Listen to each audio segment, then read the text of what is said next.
Seorang ayah dan anak ditemukan tewas di dalam rumahnya yang berada di Jalan Balai Rakyat. Untuk mengetahui perkembangan terkini kasus pembunuhan ayah dan anak di Koja, Jakarta Utara, sudah ada rekan kami Hilda yang telah berada di lokasi.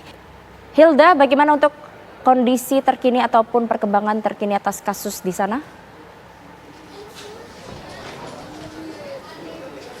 Ya, baik Yohana Prima dan juga pemirsa. Keluarga gadis cilik korban penculikan di Ciamis, Jawa Barat lapor polisi lantaran pelaku yang sudah diketahui identitasnya masih bebas berkeliaran. Sementara kondisi korban dikabarkan masih trauma dan sulit untuk berkomunikasi. Anda kembali di Apa Kabar Indonesia Siang, pemirsa. Kemunculan seekor buaya berukuran 4 meter di Bendungan Benteng di Kabupaten Pindrang, Sulawesi Selatan menggegerkan warga setempat. Seorang warga mengabadikan kemunculan buaya tersebut dan viral di media sosial. Masih di Apa Kabar Indonesia Siang, pemirsa, 7 pasangan pengantin di Kabupaten Kulon Progo menggelar pernikahan unik, yakni digelar di atas forklift di area pabrik. Mahar pasangan pengantin ini pun berupa beras 25 kg. Anda kembali di Apa Kabar Indonesia Siang, pemirsa. 3 pasangan calon presiden, wakil presiden akan bertarung demi menggait suara rakyat di setiap wilayah Indonesia. Sejumlah hasil survei menunjukkan pasangan Prabowo Gibran unggul di sejumlah wilayah. Survei Indikator Politik Indonesia membeberkan dari 10 wilayah di tanah air, Prabowo Subianto menang di 6 provinsi. Sementara LSI Denny JA merilis Prabowo unggul di 3 wilayah dari 5 provinsi besar di Indonesia. Lembaga Survei Indikator Politik Indonesia kembali merilis survei pasangan Capres dan Cawapres. Hasil survei yang dilakukan pada 16 hingga 20 Oktober 2023 itu, pasangan Prabowo Subianto dan Gibran Rakabuming Raka masih unggul. Pasangan Capres-Cawapres mendaftar ke KPU. Pertanyaan yang muncul adalah bagaimana peluang ketiga pasangan tersebut dalam Pilpres mendatang bila memang harus 2 putaran. Pasangan mana yang akan lolos ke putaran kedua? Kita akan meneropongnya lewat survei terbaru dari Indikator Politik Indonesia dan Lembaga Survei Indonesia Denny JA. Dan saat ini telah bergabung di studio bersama dengan kami Bapak Bawono Kumoro selaku peneliti senior Indikator Politik Indonesia dan Maman Abdurrahman, politisi Golkar. Dan kita juga, selamat siang Bapak-Bapak, sehat? Siang Mbak. Siang Mbak, sehat. Sehat, luar biasa. Dan kita juga setelah tersambung secara virtual dengan Bapak Hanggorodoso Pamungkas selaku peneliti dari LSI Denny JA. Halo Pak, masih mendengar suara kami Pak? Pak Hanggoro?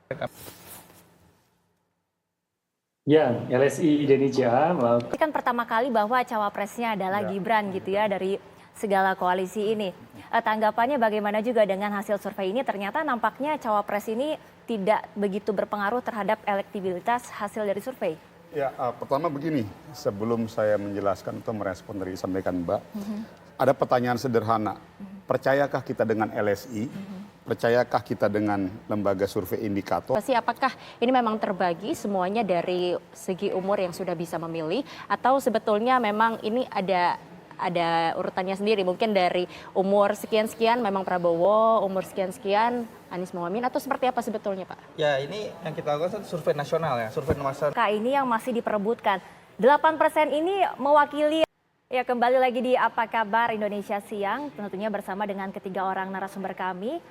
Dan di samping saya sudah ada Bang Maman Abdurrahman selaku politisi dari Partai Golkar. Ya. Lantas tadi yang belum dijawab, strateginya apa dari Golkar untuk memenangkan? Apalagi tadi perbedaannya ini sedikit sekali dari hasil survei. Masih ada kemungkinan perubahan yang drastis kah? Atau kira-kira kalaupun ada perubahan mungkin hanya sedikit-sedikit saja? Ya, kita tentu rutin ya, secara reguler melakukan survei. Nanti mungkin ketika sudah mendekati masa kampanye, masuk kampanye di 28 November nanti kita. Bagaimana dari LSI terhadap swing voters ini, apakah akan dominan ke salah satu paslon atau seperti apa? Seluruh capres-cawapres, tetapi wilayah-wilayah yang menjadi battleground ini yang krusial. Bukan hanya saja di Jawa Tengah, perebutan antara Ganjar dengan Gibran, tetapi juga kita juga akan lihat perebutan wilayah di Jawa Timur ya. Yang semua capres ingin merebut segmen pemilih NU yang Goro atas jawaban dan waktunya untuk pemirsa TV One, dan juga terima kasih Bang Maman dan juga Bang Bawono Terima kasih, atas Mbak. waktu dan jawabannya untuk pemirsa Ya, TV One. Kita akan lihat bagaimana nanti perubahannya dengan swing voters tadi dan juga mungkin mereka yang masih belum kuat dengan pilihannya ya Prima ya. Putaran kedua akan seperti apa? Saya tambahin sedikit ya, justru kita melihat potensi anak muda yang ada di Mas Ganjar dan yang ada di Mas Anies juga berpotensi untuk berubah juga. oke. Loh. Karena tadi anak muda ini kan Apa perubahan atau pergerakannya untuk kita. Terima kasih Bapak-Bapak Bang atas waktu dan jawabannya, dan pemirsa apa kabar, Indonesia Siang akan kembali usai jeda, tetaplah bersama kami.